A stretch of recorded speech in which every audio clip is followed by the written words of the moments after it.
Welcome to another Fridays on the Ridge, everyone. As always, I am Codie Eash, Director of Education and Interpretation. Not tonight, it's going to be night, I guess, by the time we're done. But this afternoon, we're going to talk about a subject that I have wanted to talk about throughout the course of this year because we hit the 160th anniversary of this event back on July 4th. And I meant to do this program for something in July, and then July came and went. It's a little busy, and I realized I never did that, and so figured I would attach it to something in the fall. And tomorrow would have been the 195th anniversary of Oliver Otis Howard's birth. He's born November 8th, 1830, and so we're going to honor that occasion with our program here this afternoon, focusing not on what Howard does in July 1863, but rather at Gettysburg in July 1865. And he does this at a place that is we associate with Oliver Howard. He's on Cemetery Hill. He's at the dedication of the cornerstone of Soldiers National Monument when he gives this Gettysburg address, if we will. And what I want to do this afternoon is essentially threefold. I oftentimes like to split what I do into thirds. The beginning, we're just going to spend about 15 minutes or so talking about Howard himself, just a bit of background. He's one of those figures who we more often than not associate with a couple of days, May 2nd, 1863 and July 1st, 1863, arguably the two worst days, or at least the days that he is criticized most for of his military career. But he's a large, complicated, sort of bigger than life figure in many ways who is involved in so many matters of the 19th century and is rather overshadowed by the people who are more famous around him, whether it's William Sherman during the Civil War, Ulysses S. Grant in the midst of Reconstruction, George Custer during the Indian Wars of the 1870s, but Howard is there through all of that as well. And dare I say, he perhaps is among the most consequential military figures of the entire 19th century. He's just a figure who oftentimes is quite criticized for what he does. Does he take the initiative that he should? Does he display the leadership skills that he could? And those are the things that are oftentimes debated when we think about Howard. It's not really what we're going to do this afternoon. I would like to do a program at some point looking at the historiography of Howard. Why is it that we think what we do about Howard? I've done some work on that for my master's class, and this kind of grew out of that. But what I really want to focus on this afternoon is what is Howard doing in the immediate aftermath of the Civil War here in 1865. So that's the first thing we're going to do, is just kind of set that scene in our first 15 minutes or so. Then I want to take a few minutes and look at what's happening nationally and in Gettysburg in July 1865 that brings Howard to Gettysburg, set that stage. And then I want to take a look at the actual words of what he says. His full speech, he says in a letter that he writes afterward, he remembers taking about 45 minutes. When I read it aloud to myself in my office without applause breaks, it takes about 27 minutes. We're not going to do the entirety of it. As is the case with a lot of these post-Civil War speeches among veterans, we oftentimes see that they really get into the weeds on studies of campaigns, because in the moment, that's the context that a lot of people who are in the audience are interested in. A lot of people who are listening to Howard on Cemetery Hill served under Howard on Cemetery Hill. And so they're really interested in some of those, not necessarily tactical details. He doesn't talk about tactics and battles, but he lists a lot of town names that for us sitting in this room 160 years after the fact aren't going to mean as much. So I'll skip over a couple of those points, but I'll give you probably about 90% of what he said. I'm just going to present for you his exact words of what he says July 4th, 1865. And I think oftentimes when we think of Gettysburg speeches or just Civil War speeches, historical speeches maybe overall, we usually either, if we go to a program about them, we excerpt a line here or a line there to illustrate a point, an evocative point, a point that really illustrates what the mood was like, something that tells us a lot about what the scene was at that moment, what the crowds looked like, what he remembers of the battle when he returns. Or we have a historical reenactor, a living historian, a presenter of that form, recreate the Gettysburg Address or Patrick Henry's Give Me Liberty or Give Me Death, those sorts of things. But not often enough do we look at these sort of underrepresented or underrated, if you will, speeches. And that's what I've started to do. A few of you have been to some of these programs where I've started to just sort of give us a little context, but then just read the words out loud, the way that they were meant to be absorbed by the people who wrote these things. They meant for them to be spoken aloud. And as we'll see in the case of Howard and other addresses at Gettysburg and beyond, the people who lived through those moments, who organized these events, they very often want to recreate and publish in some form for everybody to be able to read these. And that's the only reason why we're able to still see these words today. And so that gives us a sense of some of the things that I want to cover. Now, Howard is a figure, of course, who has an in-depth connection to the first day of the Battle of Gettysburg, to the ground that surrounds this building. As best we can tell, he does not appear to have been at the seminary on July 1st, 1863. That is, probably not in the building. I would fathom that he's maybe on the ground at some point in time, given his role as the overall field commander for a portion of July 1st. If you go into our galleries upstairs, I had never really noticed this. I've been in and around this building for about 13 years at this point, 12 years since the museum opened, and I never really picked up on the fact that in the permanent exhibit galleries, he's only pictured once, and it's in this really small mention here in the Nightfall gallery. And so he gets mentions on maps and in the narrative upstairs. But despite the really large role that he has as a field commander on July 1st, 1863, strangely enough, he doesn't have a very large role in our current exhibit narrative. This year, we did get on loan from collectors in Chester County, Fay and Ed Max, who have lent us a lot through the years. We were looking through their collection when we were looking at our artifact rotation for earlier in 2025, and they had these two great carte de visite, calling cards, CDVs of Howard, one in civilian attire and one in his Major General's uniform. And so both of these are upstairs on the 4th floor. One is in the Buford's View Gallery, and the other one is in the morning room. So he's a figure who certainly has a bit of a role in the museum exhibits itself.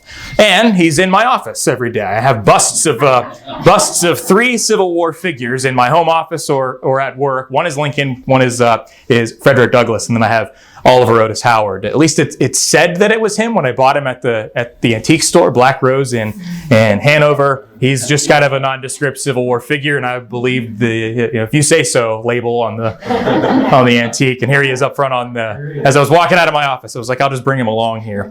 But I am on a rather lonely island, being a Howard fan. That's not a very large fan club. And we'll talk about some of the reasons why I do admire the work that he does, as I've kind of alluded to, big picture. Now, a good way for us to understand what Gettysburg meant to Oliver Otis Howard is if we go 10 years after he returns in 1865.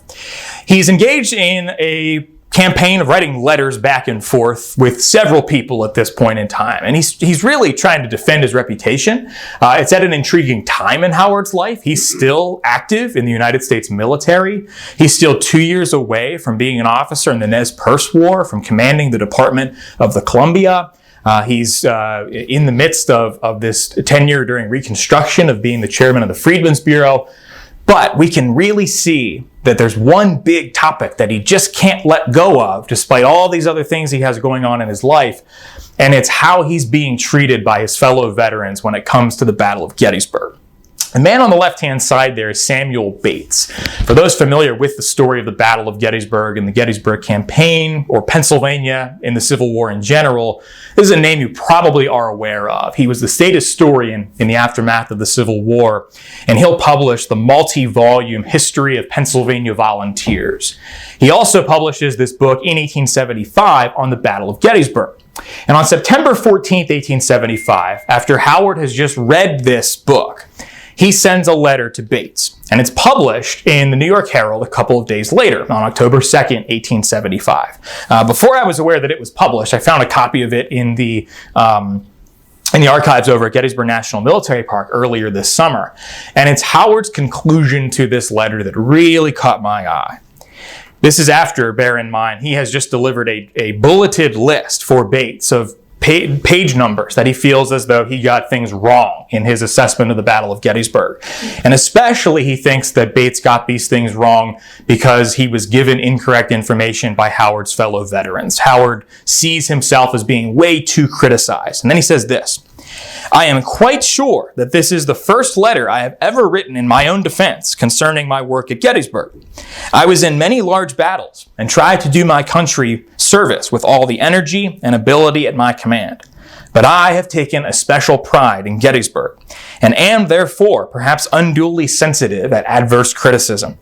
I would not take from another's fair record, and it surely springs from envy when your informers attempt to rob me of mine. He feels as though there is an intentional campaign to slight his name. And we can have an argument, back and forth over what Howard does good at Gettysburg, bad at Gettysburg, good at Chancellorsville, bad at Chancellorsville.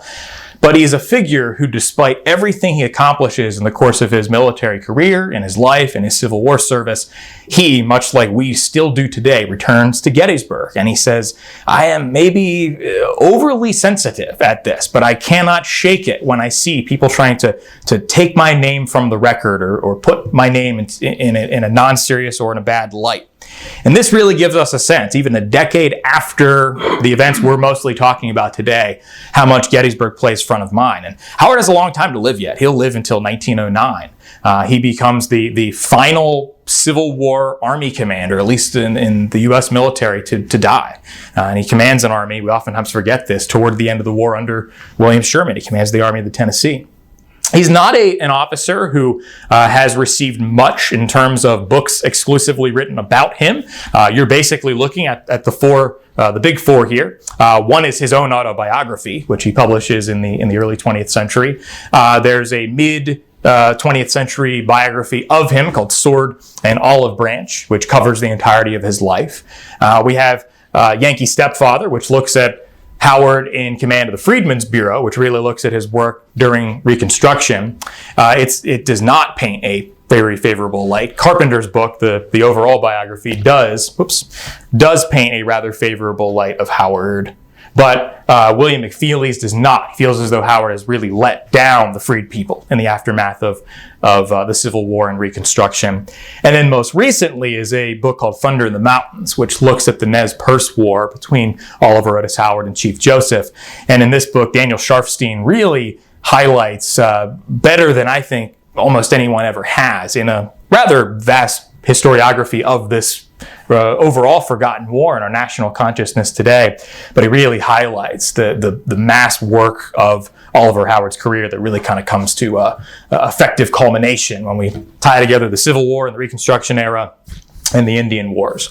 But if we look at pretty much any book dealing with any of the major campaigns of the Civil War, in the Eastern theater of the war through the summer of 1863, in the Western theater of the war after the fall of 1863, we will see Oliver Howard plays a very prominent role as an infantry regimental commander, brigade commander, division commander, corps commander, and eventually by war's end an army commander, something that we often forget because of how maligned he is for his involvement here at Gettysburg. Now, broad strokes biography of Howard, born 195 years ago tomorrow, November 8th, 1830, will live, as I mentioned, until 1909, the last surviving U.S. Army commander from the American Civil War. He's born in Leeds, Maine. He has a deep connection to Bowdoin College, an institution we know best because of another Medal of Honor recipient who was wounded during the Civil War in the form of Joshua Lawrence Chamberlain. But he has this interesting background where he comes from this very religiously pious family. As at a young age, the virtues of abolitionism are instilled in him. Not entirely sure of the full circumstances, but his family takes in a young black child whenever Howard is quite small. Before he's 10 years old, his father passes away at that point in time, but Howard had essentially this sort of orphaned black brother for a little bit of his childhood. He ultimately is going to move away from his mother after his father dies, and he lives with his uncle, who is a U.S. congressman. And so Howard is very much embroiled in these sort of circles of power in Washington, D.C. and its environs. He's going to go to Bowdoin College, graduate from there. As I mentioned, he'll graduate 1850, goes to the U.S. Military Academy at West Point. He's fourth in his class, so ranks quite high in his class. That's the class of 1854. Then he'll serve in the Seminole Wars. He'll, during that time span especially, is when he starts to take on this moniker of being this especially Christian officer, earning him the eventual nickname, the Christian General. He's known for his piety on and off the battlefield. At the start of the Civil War, he's colonel of the 3rd Vermont Infantry, had moved from Maine to Vermont in his adult life. And then he's going to be rather rapidly promoted to a brigadier general to command a brigade. And he's going to be in that role at First Battle of Bull Run, and then is wounded June 1st, 1862, second summer of the war, at the Battle of Fair Oaks. And he'll earn the Medal of Honor, as his citation states, for leading the 51st New York Infantry in a charge in which he was severely wounded in the right arm, necessitating amputation. And you'll see, of course, many photos of Howard later in the Civil War where you can see that right arm is in an empty sleeve. And he seems to have had an especial pride in that. He, more than many other officers we'll see during the course of the rest of his life, he doesn't just want that bust photograph when he's in the studio, but oftentimes we'll see from the waist up or even standing, and his right coat sleeve is pinned up. He wants people to see that he was a wounded combat veteran. He has a very quick recovery. He comes back for second Bull Run. He serves at Antietam, where he writes one of my favorite lines in a after-action report, where he makes this comment about the attack into the West Woods, and he says, "My men poured out their blood like water, and we will have to look to God and our country for a just reward." He really has this penchant for elevating these typically sort of sterilized writings and making them into some form of poetry, such as, in that case, an after-action report, where he's thinking about the meaning of this bloodiest day of the American Civil War. He serves at Fredericksburg, where he's going to climb into the cupola of the courthouse, and he witnesses the destruction of U.S. forces in the attack on Murray's Heights. He rises to division command, commands the 11th Corps at Chancellorsville and at Gettysburg. And then after Gettysburg, he's moved west. As I mentioned, he eventually will command an army under William Sherman and the Army of the Tennessee. He's involved in the March to the Sea, and he'll become one of Sherman's favorite officers. Sherman writes a lot about him and to him about how much he was appreciative of Howard's Civil War service. After the Civil War, he becomes the first and only chairman of the Bureau of Refugees, Freedmen, and Abandoned Lands, best known to history as the Freedmen's Bureau. We'll talk a bit about his work in the Bureau in a moment. And then, as I mentioned, he'll become the commander of the Department of the Columbia during the Nez Perce War in 1877, and he'll die October 16th, 1909. Now, when he's back to Gettysburg in July 1865, he's in charge of the Freedmen's Bureau, which is this organization that has so much promise, but so many people feel ultimately lets down those it's trying to serve. But the Freedmen's Bureau is in charge as an apparatus of the federal government of registering black men to vote once they earn that right with the 15th Amendment to the Constitution. They are protecting African Americans newly freed in the South from mob rule, essentially, from being attacked by former Confederates and other white Americans in the South. They're going to establish a lot of schools and in the South for freed people's schools. And then Howard is going to be responsible for founding Howard University, namesake, of course, for him. Here's the house that he lived in Washington. Still stands today. This is a photograph taken several decades after the American Civil War, but it becomes, of course, this very famous historically black university in the nation's capital, which has had many eminent people graduate from it, up to and including a vice president of the United States in the form of Kamala Harris. And so we can see the influence of Oliver Otis Howard across many, many fronts throughout the course of his military career, but especially, we could say, with that work in the Freedmen's Bureau when it comes to the promise of what was attempted to be accomplished in the aftermath of the Civil War. Now, when Howard comes to Gettysburg in July 1865, we have to remember we're in the immediate aftermath of the Civil War.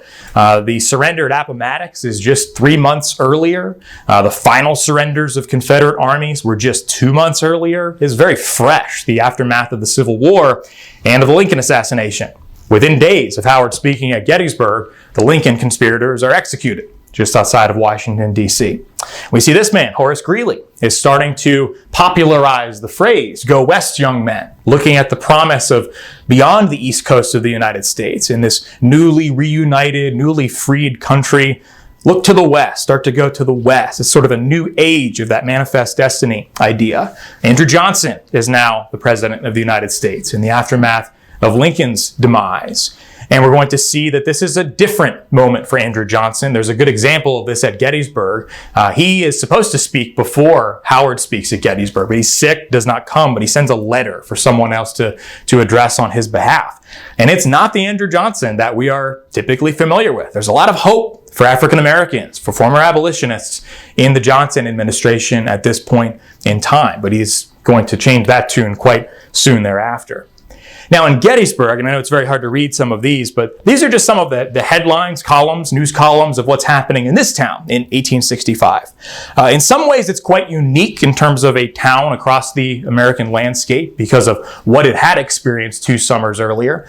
In other cases, things like soldiers returning home or celebrating the first 4th of July in the aftermath of the Civil War. It's emblematic of what a lot of towns are experiencing in the aftermath of the Civil War. But included in these columns, we see those stories of these men returning home. There's a couple of infantry and cavalry units that are mentioned here. They're coming back now 2-3 months after the conclusion of the conflict. They're talking about how much they're looking forward to celebrating Independence Day, the 4th of July, 1865. We see this man, John Batchelder, increasingly coming to Gettysburg, eventually the first government historian of the battle. He'd been here 2 years earlier. He was in this building interviewing wounded patients in the aftermath of the Battle of Gettysburg, talking now increasingly with veterans of both armies, making repeated visits to the town. He's starting to develop this idea of creating more and more visual imagery, his isometric map, advising on paintings and etchings. He wants to write a major book or books on the Battle of Gettysburg. So people in town are starting to see him quite a bit more. We're starting to see as well, there's a rumor that comes about, one of many in this institution's history, that the Lutheran Seminary and even Pennsylvania College, Gettysburg College as we know it now, may close. There's this story, it's this one here, which talks about how the situation is so dire at these 2 institutions that they may pick up and leave. They may move to Allentown, is what we see is suggested on this occasion. And this is something that'll happen many times. This seminary almost moves to Philadelphia multiple times, almost goes to Allentown on this occasion. So we can see there's a lot of trouble among the institutions in Gettysburg. And we also see in this little column here, Gettysburg is learning more and more, as are, I'm sure, many towns across the country, that they have some more sons not coming home than they thought because they've been stuck at places like Andersonville. And we're starting to see those really sad sort of columns in this otherwise rather celebratory mood. In the aftermath of the Civil War, people are starting to realize, hey, it's 2-3 months since the conflict has ended, and some folks who we thought were going to be coming home with some of these units that are mustering out of service, they're not along. They're not along with their former comrades. We're also now just about 2 years removed from the Gettysburg Address, from Lincoln's Gettysburg Address. And one of the things that we oftentimes associate with the Gettysburg Address is that it had been entirely forgotten until sometime relatively recently, in the 20th century, for instance. But what we can actually see in the summer of 1865, in the aftermath of Lincoln's death, and this will play a role in Howard's remarks here at Gettysburg, is quite the contrary.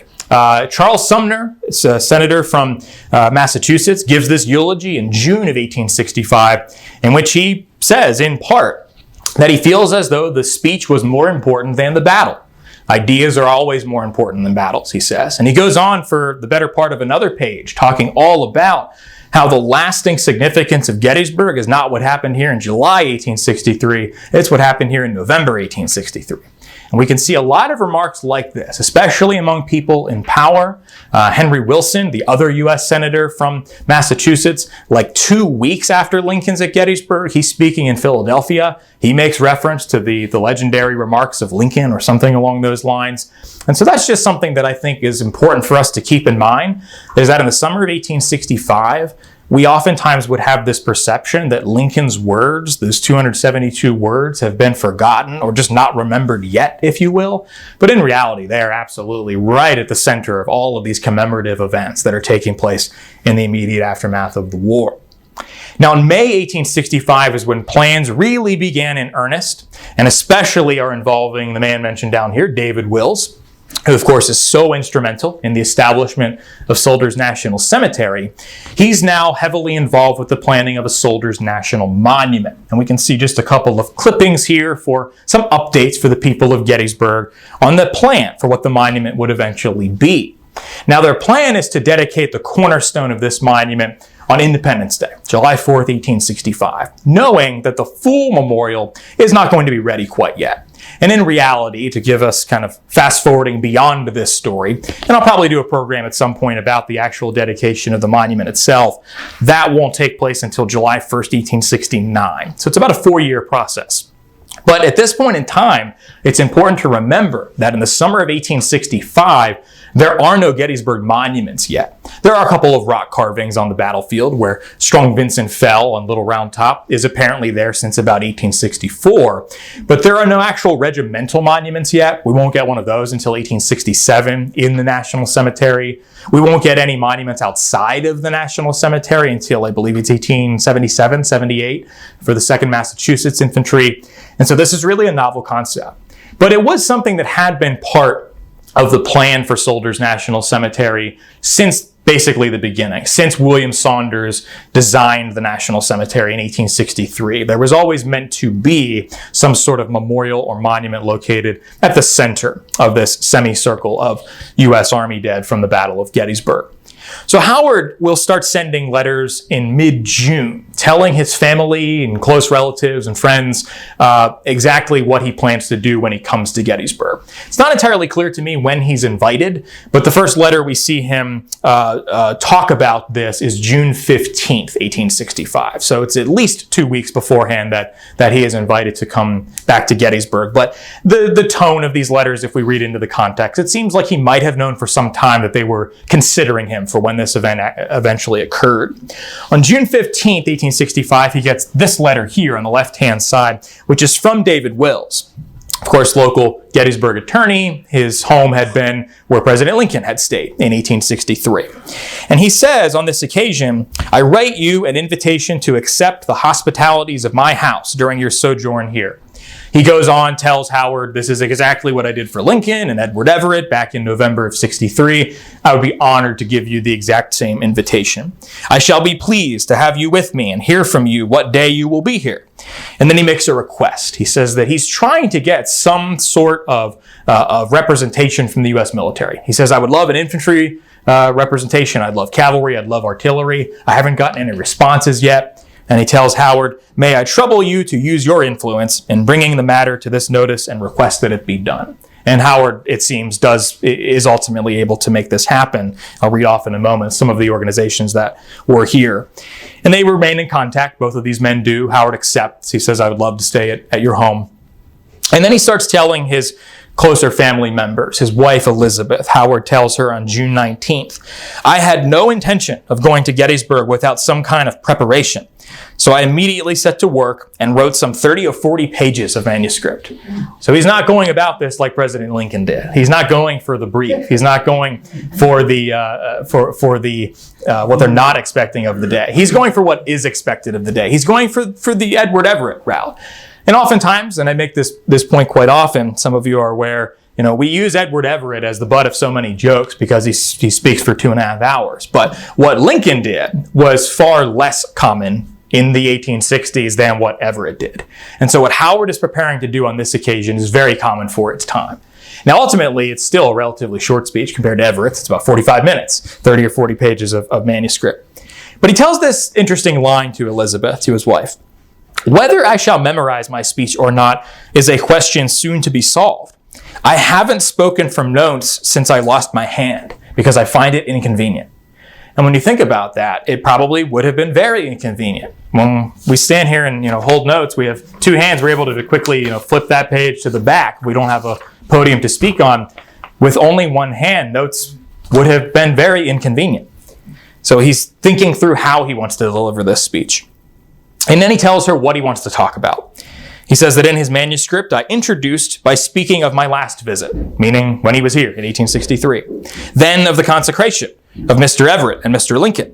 Then I made my theme the private volunteer soldier, giving you glimpses of him from my own different point of view. I closed with a reference to General Reynolds and a very brief one to General Meade. I think amidst the multitude of 4th of July orations that will be delivered, mine may escape without unusual criticism. So he thinks he's going to give a speech that's pretty typical of what people are expecting for the 4th of July, with a couple of specific references to the Army's commander here at Gettysburg, Meade, to the highest ranking officer killed at Gettysburg, Reynolds. Then he says this, which I think is, aside from the piece about the loss of his hand, is the most interesting piece of his thought process. I shall let pass all controversy and say nothing of the Freedmen's Bureau. He does not want to bring about controversy by talking about Reconstruction. He is aware that could be a potential third rail to talk about in the immediate aftermath of the war. But as we'll see, I argue that he finds a way to work around that a little bit. He gets a letter from his brother Roland, who's an ordained minister, who says, I hope you will have a very good time at Gettysburg and not get sick under the great pressure of your work. That becomes a really common theme. The people who know Howard best say repeatedly, I'm kind of surprised you're going to Gettysburg. Your work is overwhelming you. And so there must have been concerns among those closest to him about his health and his mentality at this point in time. His son, Guy Howard, who eventually is a lieutenant colonel in the U.S. Army, who's killed at the Philippines in 1899. He writes a letter, Howard does, to his son. My oration is written for Gettysburg, but I am afraid I shall not get it committed to memory. And so he realizes he's going to have to rely on his notes. And he gets another letter from his brother Charles, who was a high-ranking U.S. veteran of the Army of the Potomac, served with General Howard here at Gettysburg. I felt much tempted to ask for leave to go with you to Gettysburg. I have feared you were undertaking too much of late, and that your health or strength might fail. I do not see heartily how you should consent to be the orator at Gettysburg, having so much upon your mind and hands in your new bureau. The preparation may look as a recreation and respite from your usual work, however. So he's saying, you're writing a 40-page speech for fun, aren't you? You have a lot of work to do. You're seeing this as a respite. You are succeeding a well-finished orator, Edward Everett. Many thought he was hardly up to the occasion. You will hardly be able to bring in the battle much, it seems to me. So not a very high vote of confidence from his brother there, Charles Howard, unfortunately. There's David Wills, of course, after his invitation. Now, Howard's time in Gettysburg, he's going to arrive and do much the exact same thing as President Lincoln did. He comes to the Gettysburg train station. He walks a block south to the home of David Wills. The thing that he gets that Lincoln did not get is he gets a tour of the first day's battlefield with Batchelder. They're kind of giving each other a tour, essentially. So highly likely that they may have been by or maybe in this building. We don't know specifically, but Howard says they got a nice tour together of the first day's battlefield to go over his notes and Batchelder's notes. And Howard does also give a brief set of remarks the night before he speaks, the night of July 3rd. So very similar to what Lincoln did at the Wills house the night of November 18th, 1863. Now, there are several photographs that are taken during the course of the day of the dedication on July 4th, 1865. On the left-hand side there are some officers from the 69th Pennsylvania, one of the Philadelphia Brigade regiments. On the right-hand side here, that's Colonel William Telford of the 50th Pennsylvania. Not a Gettysburg unit, not a unit that served here in 1863, but they're put on the detail to serve as a full unit represented here for the dedication of the cornerstone. We see a couple of nice photographs of the then gatehouse of the Soldiers' National Cemetery.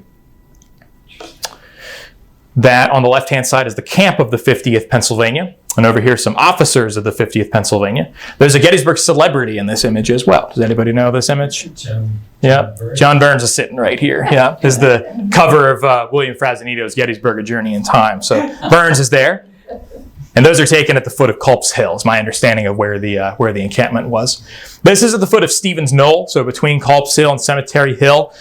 This is the Cook Company, so these are the folks who are responsible for cooking. It's mostly a group of African Americans who are serving under this man here, the guy leaning against the tree. And that is Captain John J. Hoff, who was the commissary of subsistence. So these are the guys in their tents who are cooking for all of the military who are represented at the monument dedication. And then we get into the ceremony itself. On the left-hand side is the front page of the exercises. And then we have photographs of all of the 6 major players who have a role. We're going to go ahead and gray out that first one because he doesn't actually show. He's sick. Andrew Johnson is sick. So he will send this man instead on behalf of the president. And that's Judge David Gooding, and he'll read Johnson's remarks. He was a War of 1812 and a Civil War veteran. So much like John Burns, he has some experience in both conflicts. And by this point in time, he is the Marshal of the District of Columbia. Man to his right, at the top right there, that's Reverend Stephen Ting, who was an Episcopal minister from New York City, and he delivers the invocation for this ceremony. Then, of course, we have Howard himself at the bottom left. He comes next with his remarks, which we'll hear momentarily. Next to him, then, bottom center, that's Brevet Brigadier General Charles G. Halpine, who was a former staff officer to both Henry Halleck and David Hunter during the course of the war. He recites a poem in the aftermath of Howard's address. And then we have Pennsylvania Governor Andrew Curtin, who will sort of close out with his own remarks. Not pictured, because I don't know that a picture exists of him, is the Reverend D.T. Carnahan, who was the Gettysburg Presbyterian Church pastor. And he will deliver the benediction at the end of the ceremony. Now, the remarks from President Johnson, I just want to read briefly before we look at Howard's remarks for the rest of our time. This is a Johnson, as I mentioned a moment ago, quite different than the Andrew Johnson we will see, who becomes a letdown to people who are in favor of the Union war effort and emancipation. This is how he wants to commemorate the Gettysburg ceremony and the first 4th of July after the war. 4 years of struggle for our nation's life have been crowned with success. Armed treason is swept from the land, and the only barrier to our national progress, human slavery, is ever at an end. Let us trust that each recurring 4th of July shall find our nation stronger in numbers, wealth, the harmony of its citizens, its devotion to nationality and freedom. In your joy, I trust you will not forget the thousands of whites as well as blacks whom the war has emancipated, who will hail this 4th of July with a delight which no previous declaration of independence ever gave them.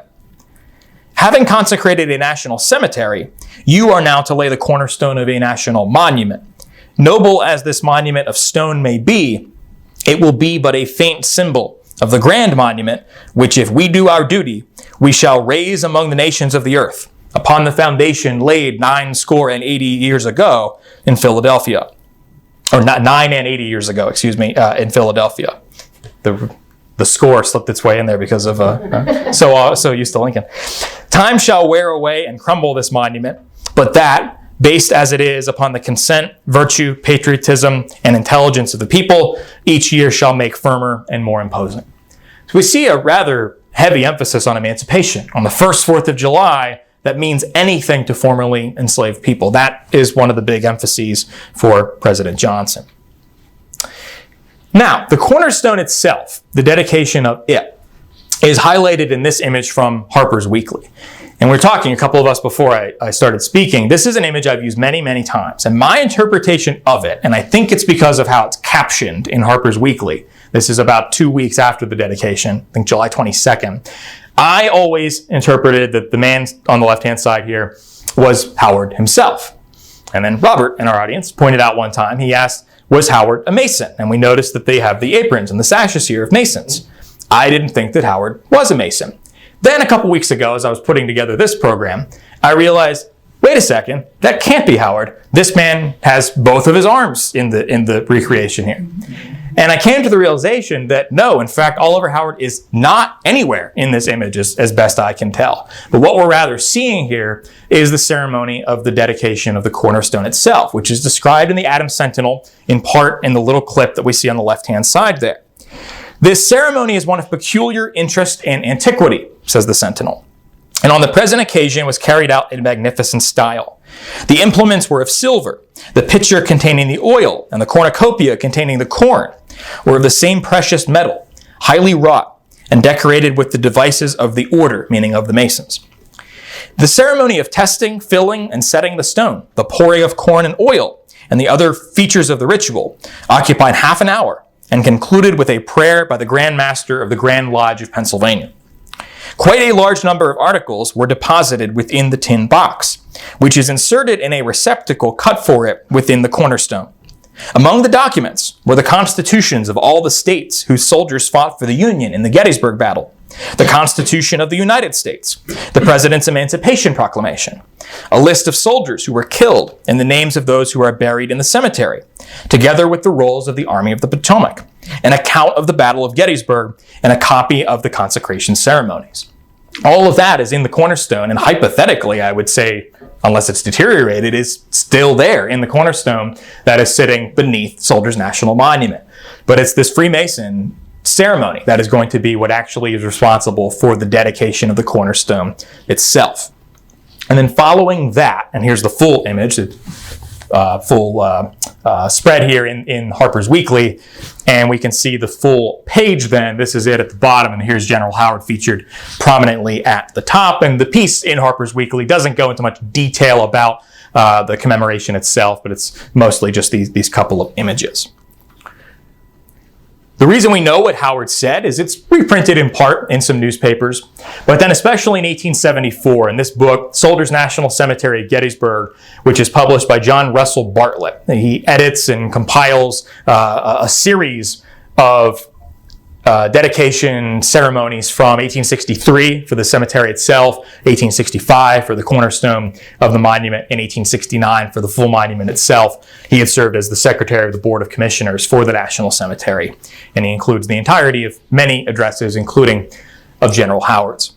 So what I would like to do now, and I went on with all of that a bit longer than I had intended to, it always happens, we're going to take a look at most of what Howard actually said himself. And I have some images that kind of just highlight the themes of what he's talking about to give you some visual and literal images as he's talking. This first photograph here, and I won't narrate all the photos, but this is another photo that is taken at the cemetery. We can see the stacked arms of the 50th Pennsylvania here. This is on the day, on July 4th, 1865, and we'll see General Howard's picture throughout here to remind us whose voice it is that I am reciting for you.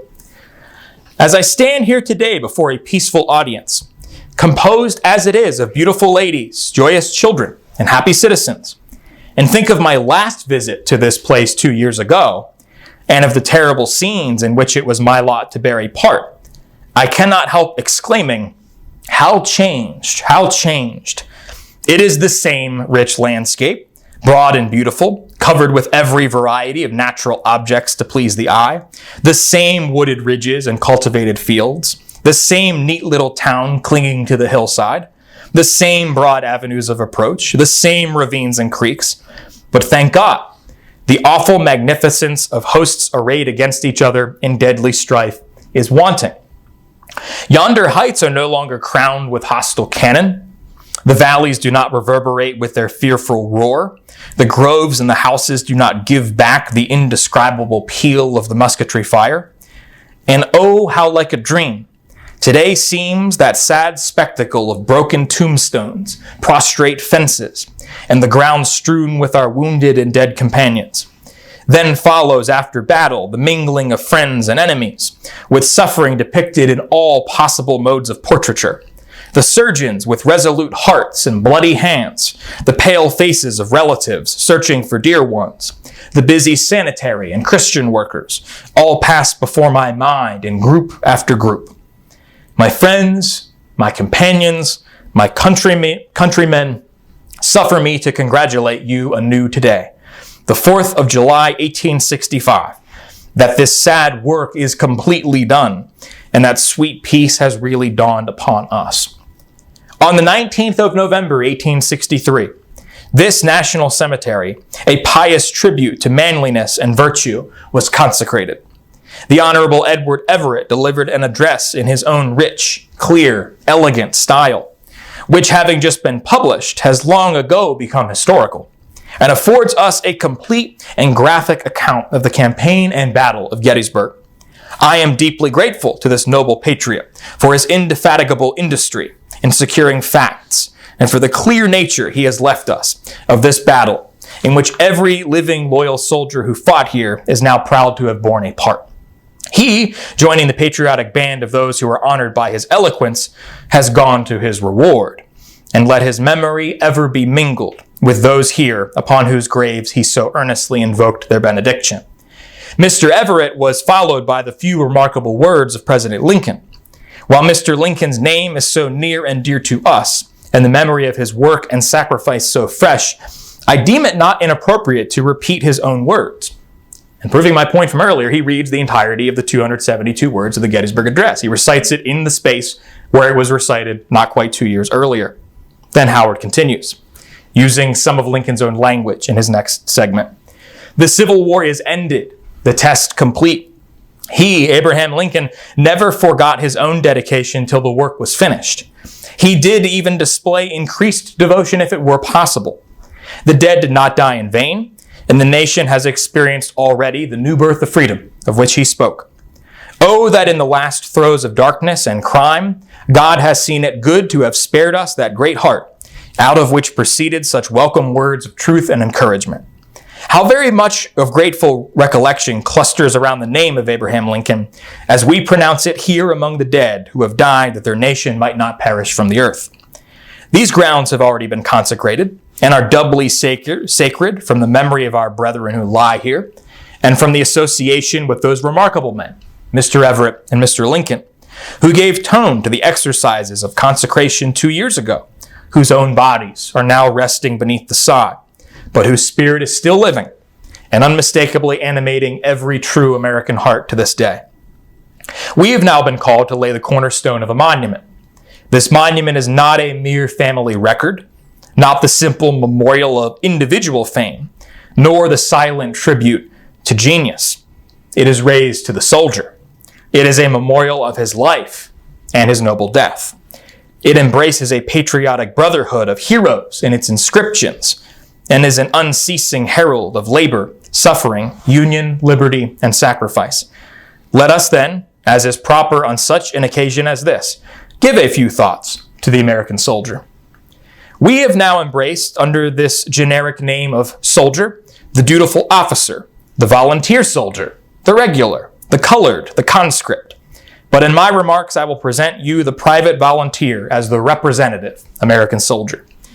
In the early part of 1861, the true citizen heard that traitors at Washington had formed a conspiracy to overthrow the government, and soon after that the Stars and Stripes had been fired upon, had been hauled down at the bidding of an armed enemy in South Carolina, that the capital of the nation was threatened, that our new president had called for help. How quickly the citizen answered the call. Almost like magic, he sprang forth a soldier. His farm or his bench, his desk or his counter was left behind, and you find him marching through the then gloomy, flagless, defiant streets of Baltimore, fully equipped for service, with uniform gray, blue, red, or green, it then mattered not. With knapsack, cartridge box, musket, and bayonet, his outfit was all that was required.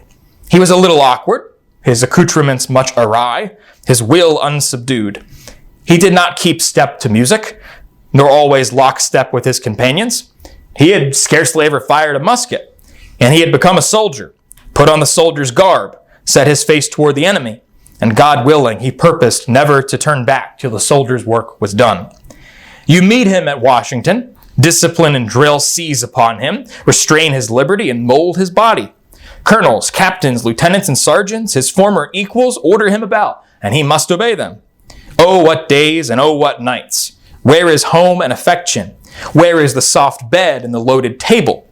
Change of climate, change of food, want of rest, want of all kinds of things, of old things, and an influx of all sorts of new things make him sick, yes, really sick, in body and soul. But in spite of a few doses of quinine and a wholesome hospital bed and diet, his vigorous constitution and indomitable heart prevail, so that he is soon able to invade the sacred red clay of Virginia with his companions in arms. Yet perhaps, should you now observe him very closely, you will perceive his enthusiasm increasing faster even than his strength. He's on the enemy side of the river, now for strict guard duty, now for lonely picket amid the thickets where men are killed by ambushed foes. How the eye and the ear, and may I say it, the heart, are quickened in these new and trying vigils. Before long, the soldier is inured to these things. He becomes familiar with every stump, tree, and pathway of approach, and his trusty gun and stouter heart defy any secret foe. Presently, you find him on the road to battle, the hot weather of July, the usual load, the superadded 20 extra rounds of cartridges, 3 days' rations strung to his neck, and the long, weary march quite exhausts his strength during the very first day. He aches to leave the ranks and rest, but no. He did not leave home for the ignominious name of straggler and skulker. Cost what it may, he toils on to the never-forgotten Bull Run. Here, a sudden, strange, and terrible sound strikes upon his ear, bears down upon his heart, The booming of shotted cannon, the screeching of bursted shell through the heated air, the zip, zip, zip of smaller balls. Everything produces a singular effect upon him. Again, all at once, he is thrown, unprepared, upon a new and trying experience. For now he meets the groaning ambulance and the bloody stretcher. He meets limping, armless, legless, disfigured, wounded men. To the right of him and to the left of him are the lifeless forms of the slain. Suddenly a large iron missile of death strikes close beside him and explodes, sending out 20 or more jagged fragments, which remorselessly maim or kill 5 or 6 of his mates before they have made the opportunity to strike one blow for their country. His face is very pale, but will the American soldier flinch and turn back? There's a stone wall, there's a building, there's a stack of hay. It's so easy to hide, but no, he will not be a coward. O God, support and strengthen me, he says. 'Tis all his prayer. Soon he is at work. Yonder is the foe. Load and fire, but the cry comes, our right is flanked. Our men retreat. With tears pouring down his cheek, he slowly yields and joins the retiring throng. Without any more nerve and little strength, he juggles back from a lost field. Now he drinks the dregs of suffering.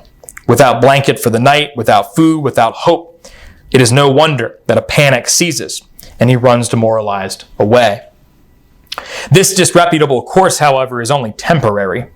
The soldier before long forgets his defeats and his sufferings, brightens up his armor, resumes his place on the defensive line. He submits for weary days to discipline, drill, and hard fare. He wades through snows of winter, deep mud of a Virginia spring. He sleeps upon the ground, upon the deck of a transport steamer, upon the floor of a platform car. He helps load and unload stores. He corduroys quicksands, bridges creeks and bogs. Night and day he digs or watches in trenches. What a world of new experience. What peculiar labor and suffering he passes through. The soldier alone can tell you. He now marches hurriedly to his second battle. Soon after, he is in a series of them. Fight and fall back. Fight and fall back. Oh, those days of hopelessness, sorrow, toil, and emaciation. How vividly the living soldier remembers them. Those days when he cried from the bottom of his heart, "Oh God, how long, how long?" Would you have patience to follow him through the commingling of disasters, from the battles of Cedar Mountain to the same old Bull Run? You would emerge with him from the chaos and behold his glistening bayonet again on the successful field of Antietam, where a glimmer of hope lighted up his heart. Would you go with him to the bloody fields of Fredericksburg, staunch his wounds in the wilderness of Chancellorsville, journey on with him afterwards to this hallowed ground of Gettysburg? You would be enabled to read and record his toils, his sufferings, all his thoughts. You might be able to appreciate the true American soldier. You might then recite the first chapter of the cost of the preservation of the American Union. Howard then goes on for quite some time talking about the movement of his corps to the west. It becomes quite evident that he is, over the next several pages, talking about his own command, the soldiers who served under him as they made their way to the west, riding on train cars under William Sherman. And then we'll pick up his story where he starts to tell us about the imagery of the West. The Valley of Lookout joins that of the Tennessee. At this place, the stories of Eastern and Western hardship, suffering, battling, and danger are recapitulated and made to blend into the common history and common sacrifice of the American soldier. Were there time, I would gladly take you step by step with the soldier as he bridges and crosses broad and rapid rivers, as he ascends and storms the heights of Mission Ridge, plants his victorious feet, waves his banner, flashes his gun at the top of Lookout Mountain. I would carry you with him across the death-bearing streams of Chickamauga. I would have you follow him in his weary, barefooted, wintry march to the relief of Knoxville and back to Chattanooga. From this point of view, I would open up the spring campaign where the great general, Grant, initiated his remarkable work of genius and daring. I would point you to the soldier pursuing the enemy into the strongholds behind the stern, impassable features. For upwards of 100 days, he scarcely rested from conflict. He skirmished over rocks, hills, and mountains, through mud, streams, and forests. For hundreds of miles, he gave his aid to dig that endless chain of entrenchments which encompassed every one of the enemy's fortified positions. He companioned with those who combated the obstinate foe on the front and on the flanks of those mountain fastnesses which the enemy had deemed impregnable, and he had a right at last to echo the sentiment of his indefatigable leader, "Atlanta is ours, and fairly won." Could you now have patience, you would thank God for giving him a stout heart and an unflinching faith in a just and noble cause. The soldier has become a veteran. He can march all day with his musket, his knapsack, his cartridge box, his haversack and canteen upon his person. His muscles have become large and rigid, so that what was once extremely difficult he now accomplishes with graceful ease. This fact must be borne in mind when studying the soldier's marches. The enemy burned bridges. The rivers bordered with swamps were defended at every crossing. They that were passed by our forces is due to the cheerful, fearless, indomitable private soldier. How his heart throbbed with gratitude and joy as the wires confirmed the rumored news of Lee's defeat, so soon to be followed by the capture of the enemy's capital and his entire army. I will leave him to tell to yourselves and your children how he felt and acted, how proud was his bearing, how elastic his step as he marched in review before the President of the United States at Washington.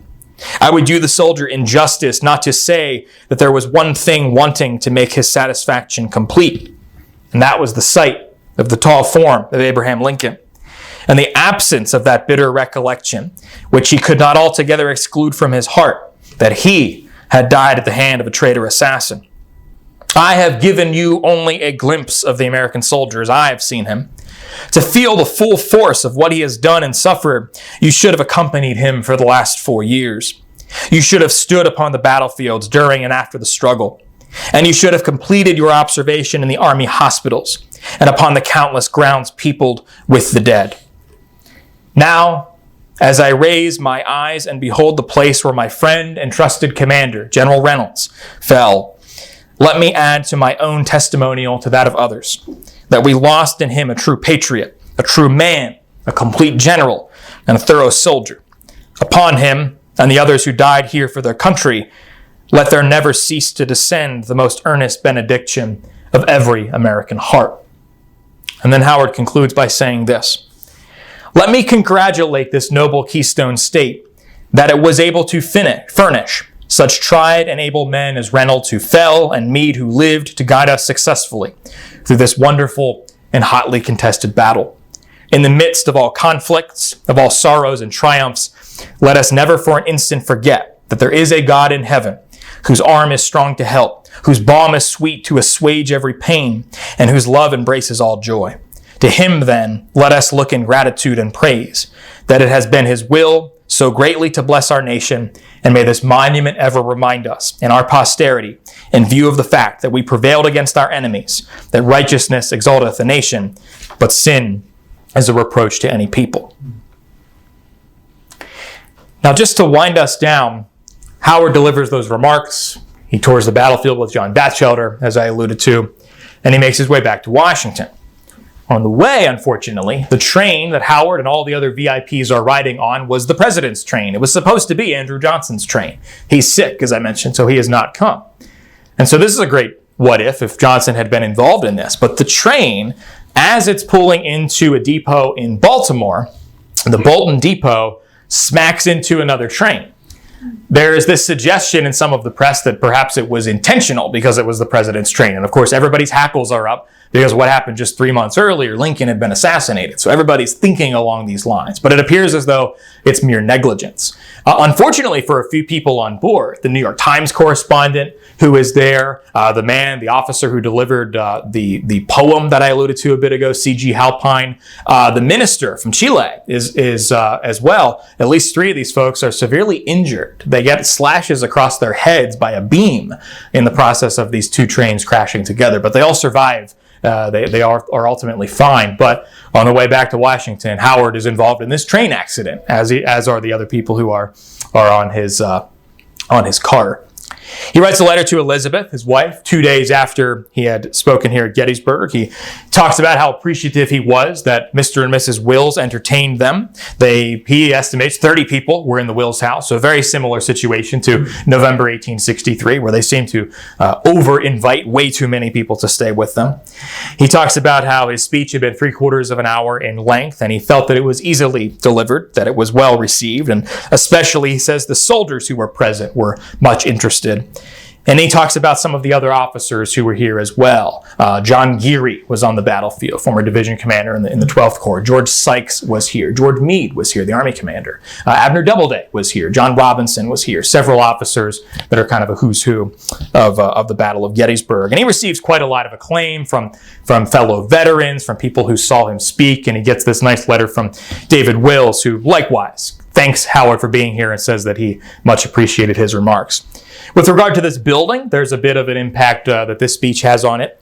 Aaron Jerome, who was the signal officer who used this cupola in July 1863 on the staff of John Buford, he writes a letter to Winfield Hancock a few months after Howard spoke at Gettysburg, in which he talks about all of the occasions on which Buford's name are not mentioned for his role in the early moments of the Battle of Gettysburg. And what does he list as one of his examples? But he talks about Edward Everett to General Howard. He talks about these speeches that have been delivered at Gettysburg. So right away, Aaron Jerome suggests that a lot of people, even lower-ranking military officers, had read and were familiar with the remarks that General Howard delivered here at Gettysburg a few months earlier. Howard also has a couple of intriguing connections to this building. They're a little bit abstract, but one plays out in November. When he was here in July 1863, before leaving, he will tour the field with Professor Stover. Martin Luther Stover is associated with both the seminary and the college, so he's familiar with at least one of the people who is present here at the seminary. Stover's collection of papers and images are over at Wentz Library just across the street from us. And in November 1865, the seminary, which is still debating exactly how it wants to memorialize the Battle of Gettysburg, if at all, one of the compromises among the faculty and board here at the seminary is to open up what they refer to as the General Howard Professorship of Theology for the Christian general. They see this as an olive branch to not necessarily raise a battle monument, to not hold a military reunion, but to offer this professorship in the honor of Oliver Howard. That gets national press. That was the New York Times and a paper from Maine on that last slide. And of course, it's reported on locally. And then this excerpt comes from the Seminary history published in 1926. But as far as I can tell, for whatever reason, it never actually came to fruition. But I want to leave here, and this is one where I've gone a few minutes past my time. There's one passage that I did not include a moment ago when I read from Howard's speech, and that's because I wanted to end with it. He says this a few minutes before the end, but I think it's a great place for us to think about the legacy and the meaning of what he said here at Gettysburg. And it's a tried and true, sort of timeless lesson of what it means to be an American, and especially what it means to come to places like Gettysburg. But this is what Howard says that really sticks with me. The maimed bodies, the multitude of graves, the historic fields, the monumental stones like we are laying today, after all, are only meager memorials of the soldier's work. God grant that what he planted, nourished, and is now preserved by his blood, I mean American liberty, may be a plant dear to us as the apple of the eye, and that its growth may not be hindered till its roots are firmly set in every state of this Union, and till the full fruition of its blessed fruit is realized by men of every name, color, and description in this broad land. Howard said he wanted to steer clear of controversy. He wanted to steer clear of talking about his work in the Freedmen's Bureau. But I think that this passage especially is his way of subtly, but not so subtly if we read it literally, of his mentioning what it was that he felt he served, led, what his soldiers died for in the course of the Civil War. And it was American liberty emphasized, his own emphasis in his own version of this, where he says this rather radical statement, considering the time period in which he said it, that he felt liberty should be extended to men of every name, color, and description in this broad land. That's the story of Oliver Howard's Gettysburg Address. Thank you all very much.